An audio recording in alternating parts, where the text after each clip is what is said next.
ሰላም ጤና ይስጥልን ክቡራትና ክቡራን ተመልካቾቻችን ከናሁ ቴሌቪዥን የናሁ ስፖርት የመረጃ ሰዓታችን ነው ተጀምሯል። ዛሬ ዕለተ ረቡዕ ህዳር 24 2018 ዓ.ም የተለያዩ የሀገር ቤትና የባህር ማዶ ስፖርታዊ መረጃዎችን ወደ እናንተ እያደረስን ቆይታ እናደርጋለን። መረጃዎችን ወደ እናንተ በማድረስ ገዛኸኝ ዱላ፣ ዘካሪያስ ኃይሉ የካሜራ ባለሙያችን ሆኖ አብሮን ቆይታ ያደርጋል። እናንተም እስከ መረጃዎቻችን ፍጻሜ ድረስ አብራችሁን እንድትቆዩ በድጋሚ እንጋብዛለን። አብራችሁን ነው። ወደ ቀዳሚው የሀገር ቤት ስፖርታዊ መረጃችን ስናልፍ የኢትዮጵያ ከ17 ዓመት በታች ብሔራዊ ቡድን እናገኛለን። የኢትዮጵያ ከ17 ዓመት በታች ብሔራዊ ቡድን ወደ አፍሪካ ዋንጫ የውድድር መድረክ ትላንትና በኤሴካፋ ከ17 ዓመት በታች የውድድር መድረክ ላይ ለደረጃ በተደረገ ጨዋታ ማሸነፉን ተከትሎ ከ22 ዓመታት በኋላ ወደ አፍሪካ ዋንጫ የውድድር መድረክ መመለሱን ተከትሎ የባህልና ስፖርት ሚኒስቴር ለብሔራዊ ቡድኑ የ10 ሚሊዮን ብር ድጋፍ አድርጓል። በሽልማት መልክ እንደዚሁ ይህንን ድጋፍ ማድረግ የቻለበትን ስነ ስርዓት በትላንትናው ዕለት አከናውኗል። በኢትዮጵያ አስተናጋጅነት ሲከናወን የሰነበተውና በትላንትናው ዕለት በደማቅ ስነ ስርዓት ፍጻሜውን ያገኘው ኤሴካፋ ከ17 ዓመት በታች የውድድር መድረክ በታንዛኒያ ሻምፒዮናነት ነው የተጠናቀቀው። ዩጋንዳ ደግሞ የፍጻሜው ተፋላሚ በመሆን ሁለተኛ ደረጃን ይዛ አጠናቃለች። የኢትዮጵያ ከ17 ዓመት በታች ብሔራዊ ቡድን ወይም ቀይ ቀበሮቹ ደግሞ ሶስተኛ ደረጃን ይዘው አጠናቋል። የናስ ሜዳሊያ እንደዚሁ አሸናፊ ሆኗል። ከዛ ባለፈ ደግሞ ወደ አፍሪካ ዋንጫው የውድድር መድረክ ከ22 ዓመታት በኋላ መመለሳቸውን ተከትሎ ነው እነዚህን ታዳጊዎች ለማበረታታት እንግዲህ የባህልና ስፖርት ሚኒስቴር ይህንን ድጋፍ ያደረገው። በሽልማትና በእውቅና ስነ ስርዓቱ ላይ የኢትዮጵያ ባህልና ስፖርት ሚኒስቴር ሚኒስትር ወይዘሮ ሸዊት ሻንካ ተገኝቷል። እንደዚሁም ሌሎች በየደረጃው ያሉ አመራሮች፣ የኢትዮጵያ እግር ኳስ ፌዴሬሽን ፕሬዝዳንት አቶ ኢሳያስ ጂራ፣ ከዛ ባለፈ ደግሞ የጽህፈት ቤቱ ኃላፊ አቶ ባህሩ ጥላሁን፣ ምክትል ፕሬዝዳንቱ ዶክተር ዳኛቸው ነገሩ፣ እንደዚሁም ስራ አስፈጻሚዎች ተገኝተው እውቅናውን ከመንግስት እጅ ተቀብለዋል። በታዳጊዎቹ ስም ማለት ነው። ታዳጊዎቹ እንግዲህ ያሳዩት እንቅስቃሴ እጅግ በጣም የሚገርም ነው። አሁንም ብዙ ነገር እገዛ ቢደረግላቸው ይሄ ብሔራዊ ቡድን በተለይ ደግሞ በ29ኛው የአፍሪካ ዋንጫ የውድድር መድረክ ኢትዮጵያ ታስተናግደዋለች ተብሎ እየተጠበቀና አንዳንድ የዲፕሎማሲ ስራዎች እየተሰሩበት በሚገኘው ሂደት ላይ ጥሩ ብሔራዊ ቡድን እንዲኖረን ከተፈለገ እነዚህን ታዳጊዎች ማበረታታት ያስፈልጋል። ስለዚህ ሀውትፑቱ ላይ ሳይሆን ወይም የመጨረሻ ውጤት ላይ ሳይሆን የባህልና ስፖርት ሚኒስቴር እንደ ናሁ ስፖርት እይታ እንደዚሁ ጅምር ላይ ፕሮሰስ የሚደረጉትን ስራዎች በማገዝ አብሮ ከሰራ ምናልባት ብሔራዊ ቡድን የተሻለ ብሔራዊ ቡድን ዳግም የምናይበት የኢትዮጵያ ሕዝብ የኢትዮጵያ እግር ኳስ አፍቃሪያን ዳግም ጥሩ ብሔራዊ ቡድን የሚመለከትበት ሂደት ሊፈጠር ይችላልና እነዚህን ታዳጊዎች መንከባከብ ያስፈልጋል። በጣም አስደሳችው ነገር እንደ ወትሮ ሁሉ ዝም ብሎ ከየሰፈሩ ተለቅመው የመጡ የድረስ ከክለብ ውስጥ ተመርጠው ፊታቸው ሕፃናት ይመስላል ተብለው የመጡ ተጫዋቾች አይደሉም።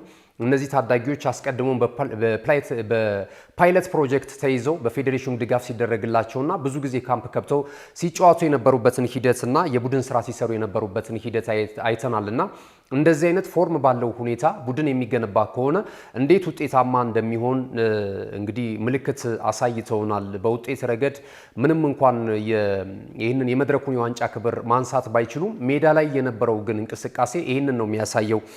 በአፍሪካ ዋንጫው እንደው ባያልፉ እንኳን የነበራቸው እንቅስቃሴ ብዙ የእግር ኳሱ ቤተሰቦች እንዲደሰትባቸውና ተስፋ እንዲጥልባቸው አድርጓልና ይሄ እገዛ በባህልና ስፖርት ሚኒስቴር አሁንም ተጠናክሮ መቀጠል አለበት። ኢትዮጵያ እግር ኳስ ፌዴሬሽን እንደ ፌዴሬሽን መወጣት ያለባቸው ጉዳዮች ላይ ኢንቨስት ማድረግ ያለበት ቦታ ላይ ኢንቨስት ማድረግ መቻል አለበት። ይሄ ዋናው ብሔራዊ ቡድን ከዚህ በኋላ እኔ ይሆናልም ብዬም አላስብም።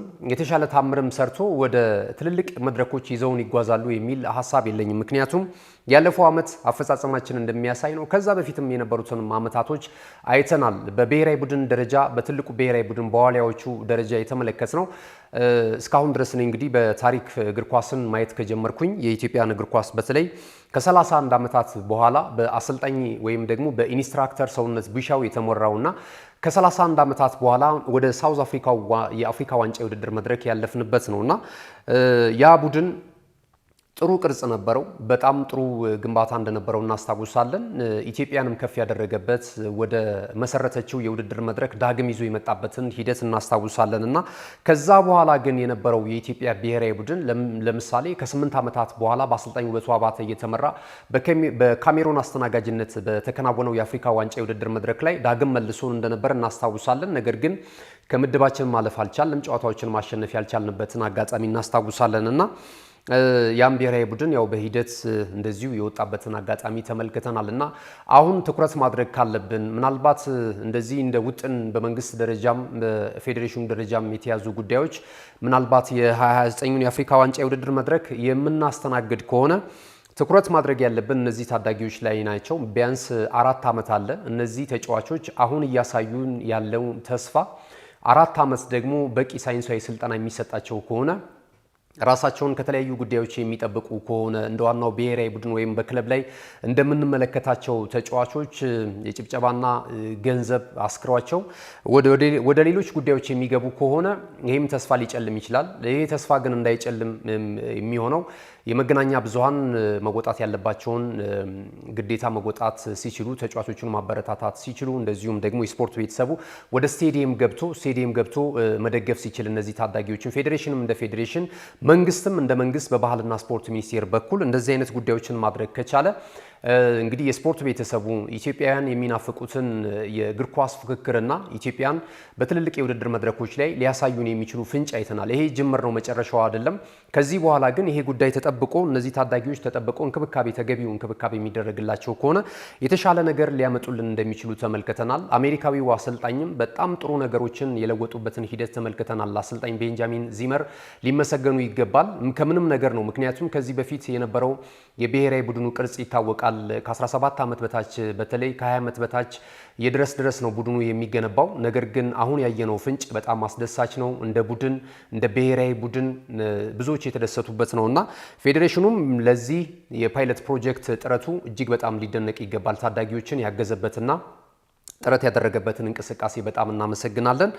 እንግዲህ ትላንትና ፍጻሜውን ሲያገኝ የተለያዩ ተጫዋቾችን በኢትዮጵያ ብሔራዊ ቡድን በኩል ተመልክተናል። በጣም ታለንትድ የሆኑ ተጫዋቾች በተለይ የጎሎችን ሲያስቆጥር የነበረው ዳዊት ካሳው የወርቅ ጫማ ተሸላሚ ሆኗል። 6 ጨዋታዎችን አድርጎ 8 ግቦችን ከመረብ አሳርፏል። በእርግጥ በተመሳሳይ የታንዛኒያ ወይም የሻምፒዮናው ብሔራዊ ቡድን ሉክማን 8 ግቦችን እንደዚሁ አስቆጥሯል። ነገር ግን እንግዲህ ዳዊት ያሳየው እንቅስቃሴ በጣም የሚገርም ነው።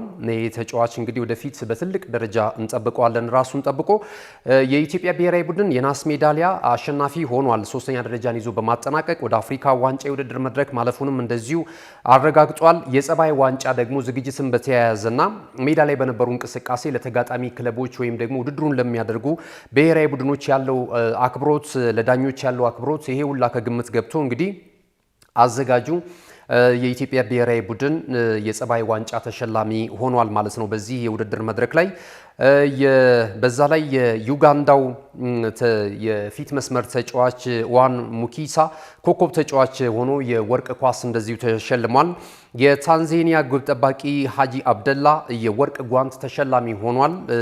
ይህ ተጫዋች 2 የፍጹም ቅጣት ምት ማምከን ችሏል። ከዛ ባለፈ ደግሞ በውድድር መድረኩ አጠቃላይ የተቆጠረባቸው ጎሎች 3 ብቻ ናቸው። ይህንን ተከትሎ እንደዚሁ የወርቅ ጓንት አሸናፊ ሆኗል ማለት ነው። የውድድሩ ኮከብ ግብ ጠባቂ በመሆን የታንዛኒያው አሰልጣኝ ኤሌንዛ ሚሳንጋዚሉ እንደዚሁ ኮከብ አሰልጣኝ የውድድር መድረኩ ሆነው ተሸልመዋል። ታንዛኒያ በአጠቃላይ በሁሉም በዚህ የውድድር መድረክ ላይ ካሸበረቁ ብሔራዊ ቡድኖች መካከል አንደኛዋ ናትና እንግዲህ ታንዛኒያም ስር ነቀል በተለይ በመንግስት ደረጃ እየተሰሩ ያሉ ስራዎች ኢንፍራስትራክቸርን በተመለከተ ብዙ ስራዎችን እየሰሩ መሰረተ ልማታቸውን እያስፋፉ ውድድሮችን እስከ ዋናው ብሔራዊ ቡድን ድረስ እንግዲህ ወደ አፍሪካ ዋንጫ የውድድር መድረክ ማለፋቸውን አረጋግጧልና እንግዲህ ውድድሩ ትላንትና ፍጻሜውን ሲያገኝ ሻምፒዮኗ ታንዛኒያ የውድድር መድረኩ ሻምፒዮና ሆና ወደ አፍሪካ ዋንጫው ማጣሪያ አልፋለች። ሁለተኛ የወጣችው ዩጋንዳም እንደዚሁ ወደ አፍሪካ ዋንጫው ማለፍ ችላለች። ከዛ ባለፈ ደግሞ እንደዚሁ የኢትዮጵያ ብሔራዊ ቡድን ከ22 ዓመታት በኋላ ወደ አፍሪካ ዋንጫ የውድድር መድረክ አልፏል። ታዳጊዎቹ ላሳዩት እንቅስቃሴና ለነበራቸው ለሰጡን ተስፋ ሁሉ ታላቅ ክብር ይገባቸዋል። በናሁ ስፖርት ስም ወደ ሌላኛው የሀገር ቤት ስፖርታዊ መረጃችንን እንለፍ። የኢትዮጵያ ፕሪሚየር ሊግ የ8ኛ ሳምንት መርሃ ግብር ጨዋታዎች እንደዚሁ በአዲስ አበባ ስቴዲየም እና በድሬዳዋ ኢንተርናሽናል ስቴዲየም እየተከናወኑ ነው የሚገኙ። ትላንት የ8ኛ ሳምንት መርሃ ግብር ጨዋታዎች ተከናውነው እንደዚሁ ተጠናቋል። 2 ጨዋታዎች ነበሩ። በሐዋሳ ሰው ሰራሽ ስቴዲየም የተደረገውን ጨዋታ እናስቀድም። ነገሌ አርሲን ከሸገር ሲቲ ጋር በኢትዮጵያ ፕሪሚየር ሊግ በዘንድሮ ዓመት ወደ ፕሪሚየር ሊጉ ያደጉት ሁለቱ የኦሮሚያ ተወካይ ክለቦች እንግዲህ ያደረጉት ጨዋታ 2 አቻ በሆነ ውጤት ተጠናቋል። ብርቱ ፉክክር ተመልክተናል። በዚህ እንቅስቃሴ ላይ አስቀድሞ ጎል ማስቆጠር የቻለው ሸገር ሲቲ ነበረ። ሸገር ሲቲ ጀቤሳ ሜሳ ባስቆጠረው ጎል 55ኛው ደቂቃ ላይ ቀዳሚ ሆኗል። ከዛ ባለፈ እንደዚሁ 70ኛው ደቂቃ ላይ ተጨማሪ ለራሱም ለቡድኑም ሁለተኛ ጎል ጀቤሳ ሜሳ አስቆጥሮ 2-0 በሆነ ውጤት ሸገር ሲቲዎች ጨዋታውን ይመሩ ነበረ። እንግዲህ ነገሌ አርሲ በዘንድሮ ዓመት በፕሪሚየር ሊጉ አዲስ ነገር ነው እያስመለከተን የሚገኘው። በተለይ ባለቁ ደቂቃዎች የሚያስቆጥራቸው ጎሎች ነጥብ እያጋሩት እንደዚሁም ደግሞ ሙሉ 3 ነጥብም ያገኘበትን አጋጣሚ ከዚህ ቀደም ተመልክተናል። ከአዳማ ከተማ ጋር በነበረው ጨዋታ 83ኛው ደቂቃ ላይ አህመድ ሁሴን ጎል አስቆጥሮ ይመራ ነበረ አዳማ ከተማ። ከዛ በኋላ ግን የነገሌ አርሲ ባለቁ ደቂቃዎች ጎል አስቆጥሮ 2-1 በሆነ ውጤት ጨዋታውን ቀልብሶ ከጨዋታው ሙሉ 3 ነጥብ ይዞ የወጣበትን አጋጣሚ እናስታውሳለን። ትላንትም ባያሸንፍም ነገር ግን 2-0 በሆነ ውጤት ሲመራ ቆይቶ 75ኛው ደቂቃ ላይ ከቤ ብዙነህ እንደዚሁም ደግሞ 93ኛው ደቂቃ ላይ ሮቦት ስሎት ባስቆጠሩት ኳሶች 2-0 በሆነ ውጤት ሲመራ የነበረው ነገሌ አርሲ 2-አቻ ጨዋታውን አጠናቀው ነጥብ ተጋርቶ ወጥቷል ማለት ነው። ሌላኛው ጨዋታ የተደረገው በመቻልና በድሬዳዋ ከተማ መካከል ነው። አስቀድሞ ጎል ማስቆጠር የቻለው ድሬዎች ብርቱካናማዎቹ ነበሩ በመሐመድ ኑር ናስር አማካኝነት። እንደዚሁ መቻል 63ኛው ደቂቃ ላይ አብዱል ከሪም ወርቁ ባስቆጠራት ጎል 1-አቻ በሆነ ውጤት ጨዋታው ተጠናቋል። ሁለቱ ቡድኖች ነጥብ ተጋርተው ወጥቷል። መቻል ያለፉትን 3 ጨዋታዎች ማሸነፍ አልቻለም። እንግዲህ ያለፉትን አመታቶች በጣም በጥሩ የሻምፒዮናነት ፉክክር ውስጥ እንደነበረ ይታወሳል። በአዲስ አደረጃጀት በጥሩ መዋቅር ስም ከመለወጥ ጀምሮ እንደዚሁም ደግሞ ሜዳ ላይ የሚመዘገቡትን ውጤቶች እየተመለከትንበት እንገኛለን እና በጣም አስደናቂ መቻልን ተመልክተናል። ነገር ግን ያለፉትን 3 ጨዋታዎች ደግሞ ተዳክሞ ተመልክተነዋል። ነጥቡን ወደ 15 ከፍ አድርጓል። ከቅዱስ ጊዮርጊስ እኩል 15 ነጥቦችን ይዘው በጎል ክፍያ በመበላለጥ ሁለተኛና ሶስተኛ ደረጃ ላይ ተቀምጧል። አሁንም ቢሆን እየመራ የሚገኘው ሲዳማ ቡና ነው። በ19 ግቦች በቀዳሚነት የሊጉን የደረጃ ሰንጠረዥ እየመራ ነው የሚገኘው ማለት ነው። ክቡራትና ክቡራን ተመልካቾቻችን የሀገር ቤት ስፖርታዊ መረጃዎቻችን ይሄንን ይመስሉ ነበር። ስለተከታተላችሁን እጅግ በጣም እናመሰግናለን። ወደ ባህር ማዶ ስፖርታዊ ጉዳዮቻችን በቀጣይነት የምናመራ ይሆናል። አሁንም እስከ መረጃዎቻችን ፍጻሜ ድረስ አብራችሁን ቆዩ። መልእክቶች አሉ፣ እነሱን ተከታትለን ስንመለስ በቀጥታ ወደ ባህር ማዶ እናቀናለን። ቆይታችሁን ከኛ ጋር አድርጉ። ካሽጎ በየትኛውም ዓለም ሆነው በማንኛውም ሰዓት ለወገኑ የሚደርሱበት ፈጣን የገንዘብ መላኪያ ተከፈተሎ። ማስተርና ቪዛ ካርዶን በመጠቀም ከ5 እስከ 20 ዶላር የሚልኩበት አዲስ የገንዘብ መላኪያ መንገድ። ካሽጎን ለየት የሚያደርገው የትኛውም የገንዘብ ዝውውር በፍጥነት አገልግሎት ከመስጠቱም ባሻገር ለማንኛውም አገልግሎት ምንም አይነት ክፍያ አለመጠየቁ ነው። በሀገራችን ታሪክ ገንዘብን ከውጪ ወደ ሀገር ቤት በማስተላለፍ በመተግበሪያ መልክ አገልግሎት መስጠት የጀመረው የመጀመሪያው ሀገር በቀል የገንዘብ መላኪያ ዘዴ ካሽጎ ከ4500 በላይ ባሉ የባንክ ቅርንጫፎች አገልግሎት እየሰጠ ይገኛል። ገንዘቦን በሰኮንዶች ልዩነት ውስጥ ይፈልጉ በአካውንቶ ወይንም በእጆ ቆጥረው የሚወስዱበት ልዩ ዘዴ። በቅርቡ ሁሉንም ኢትዮጵያዊ ባለቤት ለማድረግ ጉዞ የጀመረው ካሽጎ ዛሬውኑ መተግበሪያውን በስልኮ ላይ በመጫን የአገልግሎቱ ተጠቃሚ ሆኑ። ፍጥነት መለያችን፣ ኢትዮጵያን መክፈቻችን፣ ካሽጎ ነው መላኪያችን። ካሽጎ የአዲሱ ትውልድ ብራንድ። እነሆ የምስራች! የ10 አየር መንገድ የበረራ ትኬት ለውድ ደንበኞቹ በተቀላጠፈና አስተማማኝ በሆነ መንገድ እያቀረበ ያለው። በዚህም በደንበኞቹ የተመሰገነው ጉዞጎ አሁን ደግሞ ተደራሽነቱን በማስፋት ተጨማሪ ባንኮችን በማካተት ለውድ ደንበኞቹ የበለጠ አስተማማኝ ለመሆን ችሏል። የጉዞጎን አፕሊኬሽን ከአፕ ስቶር ወይም ከፕላይ ስቶር በማውረድ የመነሻና የመድረሻ ከተማዎትን መርጠው ዋጋ አወዳድረው የሀገር ውስጥም ሆነ ዓለም አቀፍ በረራ ማድረግ ካሰቡ የበረራ ትኬቶን ክፍያ በአቅራቢያው በሚገኙ ባንኮች አንድም በአካል በመሄድ ወይም በኦንላይን የክፍያ አማራጮች ክፍያዎትን በመፈጸም የበረራ ትኬቶን በእጅ ያስገቡ። ከዚህም በተጨማሪ እንደ ሁል ጊዜው ወደ ጉዞጎ የጥሪ ማዕከላችን 7473 በመደወል ከሙሉ የበረራ መረጃ ጋር የ24 ሰዓት የትኬት አገልግሎት ማግኘት እንደሚችሉ ስናበስሮ በታላቅ ደስታ ነው። ለበረራዎ ጉዞጎ።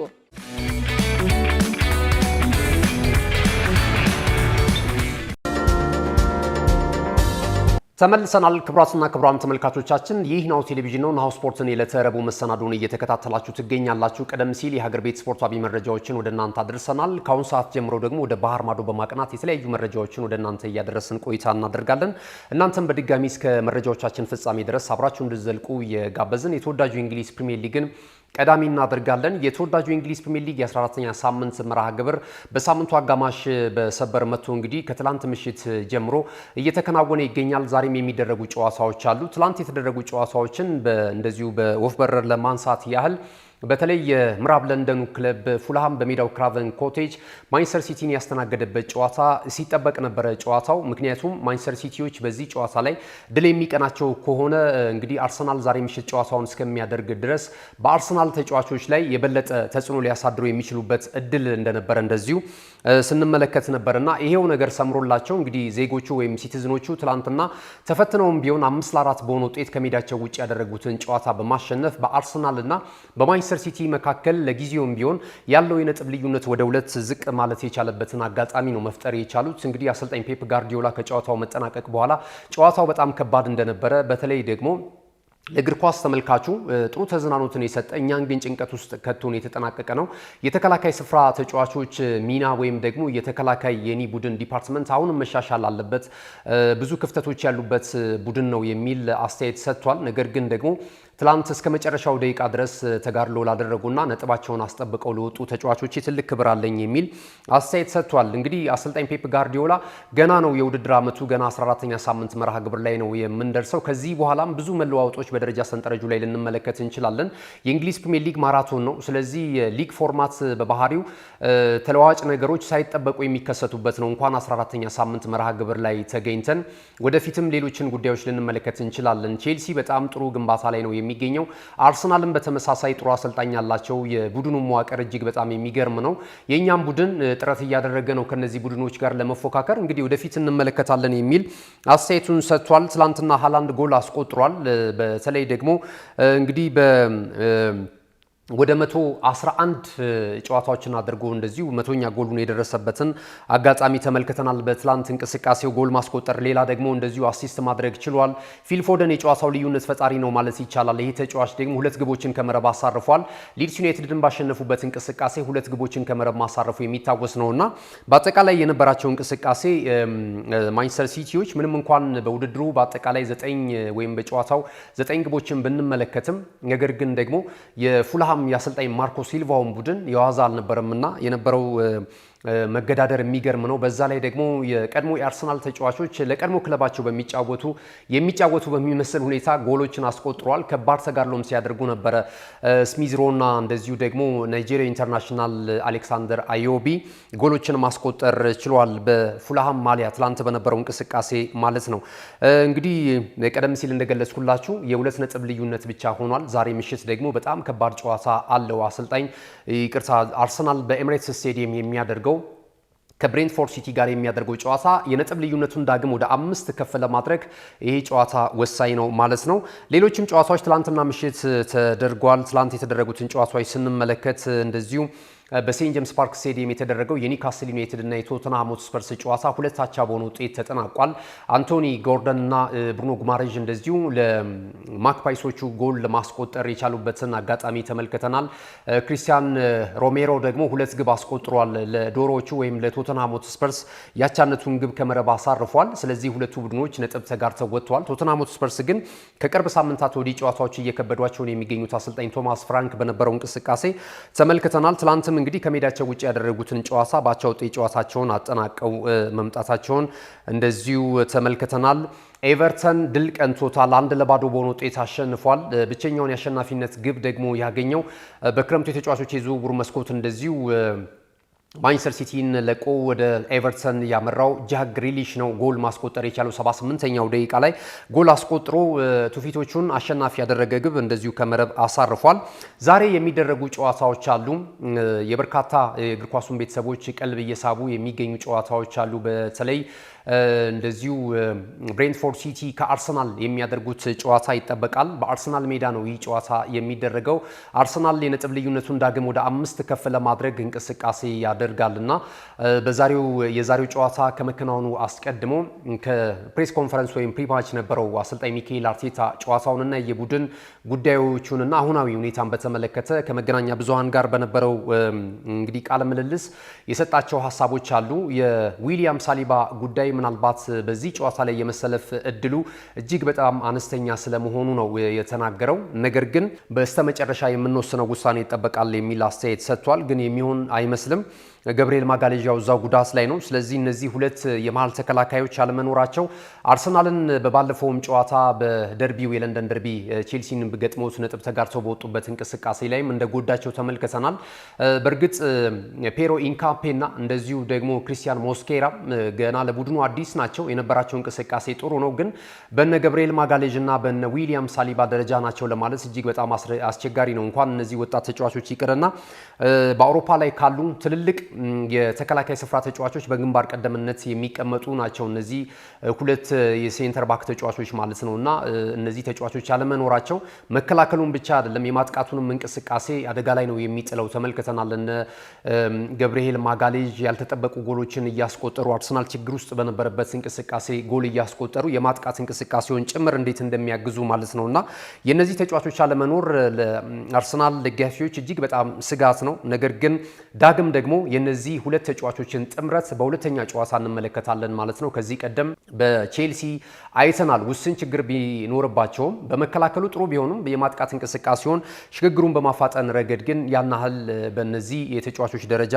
ላይ ይገኛሉ ለማለት አይቻልም። ወደፊት ምናልባት እያሻሻሉ የሚዳብር ነገር ይኖራቸዋል ወይም ደግሞ አንድ ከጎናቸው ሲኒየር የተከላካይ ስፍራ ተጫዋች ሊኖር ይገባል። ወይ ገብርኤል ማጋሌዥ ወይም ደግሞ ዊሊያም ሳሊባ ክሪስቲያን ሞስኬራን እና ፔሮ ኢንካምፔን ይዞ አጣምሮ ለመጫወትና አጠቃላይ የዲፓርትመንቱን በጋራ ለመምራት ማለት ነውና ይሄ ልምድ ወደፊት ይመጣል ተብሎ ይጠበቃል። በዛሬ ምሽቱም ጨዋታ ግን የነዚህ የሁለት የኢኳዶራዊና እንደዚሁ ደግሞ ስፔናዊ ተጫዋች የሚኖራቸው ጥምረት ዳግም የምንመለከት ነው የሚሆነው ማለት ነው።